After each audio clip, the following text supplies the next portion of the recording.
நம்முடைய மக்கள் எல்லாம் எங்களை மறந்து விடுவாங்களோ, தன்னை மறந்து விடுவாங்களோ நினைச்சு நாள்தோறும் மீடியா முன்னாடி போய் நின்று கொண்டு பொய் மூட்டைகளை அவிழ்த்து விட்டு கொண்டிருக்கிறார்.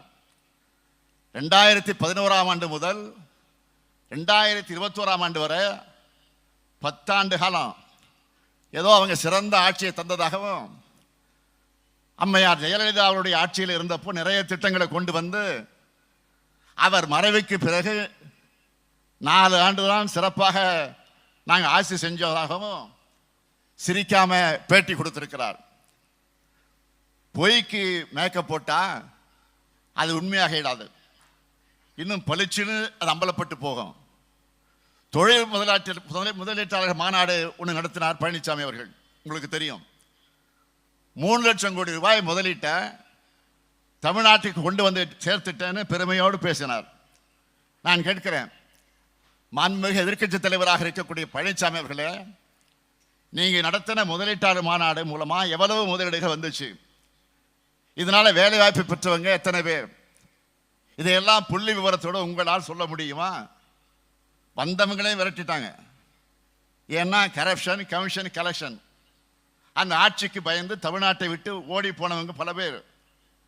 நம்ம திராவிட மாடல் ஆட்சி தான் திரும்ப அவர்கள் அழைச்சி கொண்டு வந்து தொழில் மறுமலர்ச்சியை இன்றைக்கு ஏற்படுத்தி கொண்டிருக்கிறோம். கடந்த 3 ஆண்டுகளில் 31 லட்சம் பேர்களுக்கு நேரடி மற்றும் மறைமுக வேலைவாய்ப்பை உருவாக்கக்கூடிய வகையில் 10 லட்சம் கோடி ரூபாய் முதலீடுகளை ஈர்த்திருக்கிறோம். புரிந்துணர்வு ஒப்பந்தங்களை கையெழுத்து போட்டுக்கிறோம். உடனடியாக அவர்களை தொழில் தொடங்க எல்லாவித முயற்சியும் எடுத்துக் கொண்டிருக்கிறோம். நானே பல திறப்பு விழாக்களுக்கு சென்று வருகிறேன், கலந்து கொண்டு வருகிறேன், திறந்து வைத்துட்டு வர்றேன். இதுதான் நல்ல ஆட்சியுடைய அடையாளம். ஆனால் பழனிசாமி ஆட்சியோட நிலைமை என்ன? எப்படா முடியும்னு இந்த ஆட்சி தன்மானம் உள்ள ஒவ்வொரு தமிழரும் காத்திருந்த நிலையிலே தான் இருந்தது பழனிசாமியுடைய ஆட்சி. ஆனால் திராவிட மாடல் ஆட்சி என்பது இது எங்களுடைய ஆட்சி, எங்களுக்கான ஆட்சி, எங்கள் வாழ்வை வளர வைக்கக்கூடிய ஆட்சி, என்னாலும் தொடரும் திமுக ஆட்சின்னு மக்கள் விரும்பும் லட்சிய ஆட்சியாக திராவிட மாடல் ஆட்சி விளங்குது. கடந்த வாரம் மேற்கு மண்டலம், சில நாட்களுக்கு முன்ன தென் மண்டலம், இன்றைக்கு மத்திய மண்டலம். ஆக தமிழ்நாட்டு மக்களாகி உங்க கூடவே நான் இருக்கேன். இப்ப மட்டுமல்ல, கிட்டத்தட்ட 60 ஆண்டுகளா நான் மக்களோடு தான் இருக்கேன்.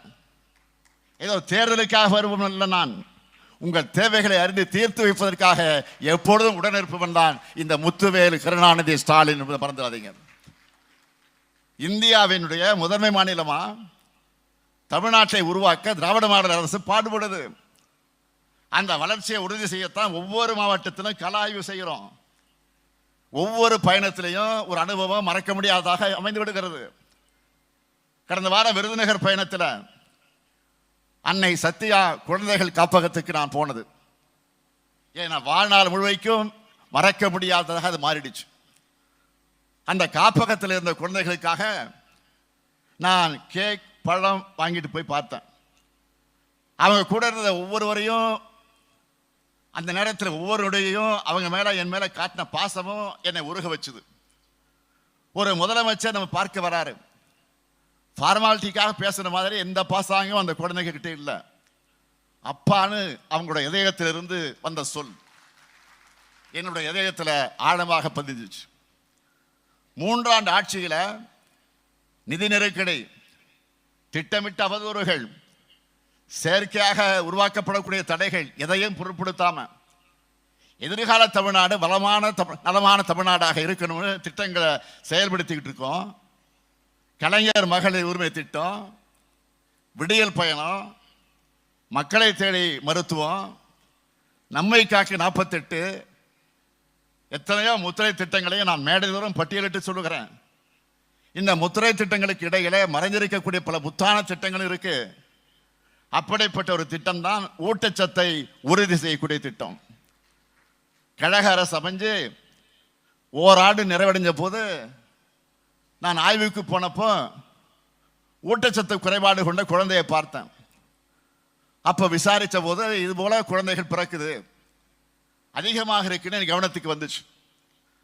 நம்ம குழந்தைகள் தமிழ்நாட்டு குழந்தைகள், அவர்கள் திடமாக இருக்கணும்னு கடந்த 21/5/2022 அன்று நீலகிரி மாவட்டத்தில் இருக்கக்கூடிய முத்தோரை குழந்தைகள் மையத்தில் ஊட்டச்சத்தை உறுதி செய்யும் திட்டத்தை தொடங்கி வச்சேன்.